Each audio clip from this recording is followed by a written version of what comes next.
सन्माननीय मुख्यमंत्री साहेब यांच्यासोबत बोलणं झालं आणि आता बावनकुळे साहेबांसोबत पण चर्चा झाली। हा निर्णय तुमच्यासमोर ठेवतो। एक तर दिव्यांगाचं जे पेन्शन आहे 6,000 आपण मागणी केली आहे, त्या संदर्भात येत्या पुरवणी मागण्यामध्ये ते पेन्शन वाढवल्या जाईल, त्याची तरतूद केल्या जाईल, हे कबूल केलं दिव्यांगाच्या बाबतीत। आणि दुसरं असं का कर्जमाफीचे म्हणजे आपण सगळ्या 17 मागणीवर इथं आता चर्चा करू नये, बाकी 17 मागणीच्या बाबतीत बावनकुळेजी किंवा सीएम साहेब बैठक घेईल ते पण त्यांनी सांगितलं आहे।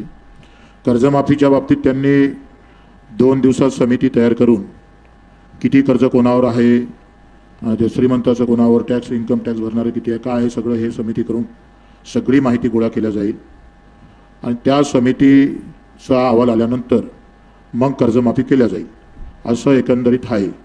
तर तुम्हाला सगळ्याला मान्य आहे ना?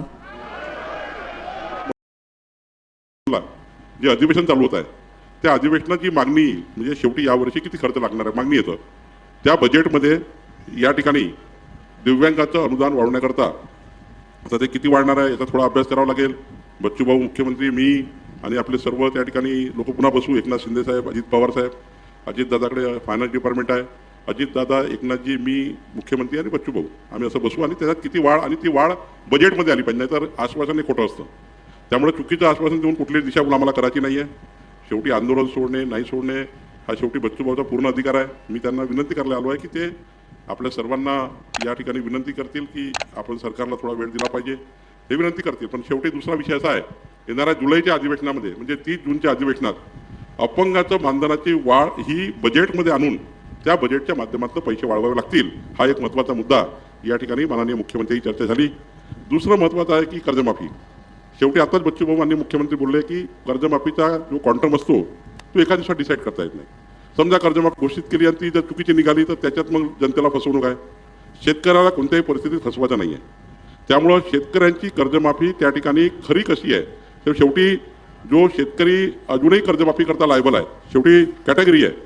एक शेतकरी वर्ग असा आहे, सर्व शेतकरीमध्ये परिस्थिती वाईट आहे, पण एक शेतकरी असा जो इन्कम टॅक्स भरतो, जो मोठ्या मोठ्या टॅक्सेस भरतो, ते आपल्या मोठे मोठे कर्ज उचलतात, त्या ठिकाणी त्या कर्ज कसं करायचं आणि सर्वसाधारण जनतेचं शेतकऱ्याचं कर्ज कसं करायचं, 2 भाग असतात कर्जाचे।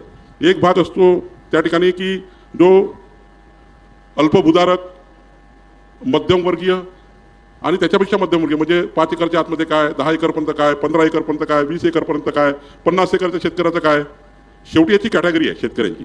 आणि शेतकऱ्याच्या कॅटेगरीमध्ये काही लोक अत्यंत इन्कम टॅक्स पर्यंत भरणारे लोक आहेत, त्यामुळे त्यांच्याबद्दलचा काय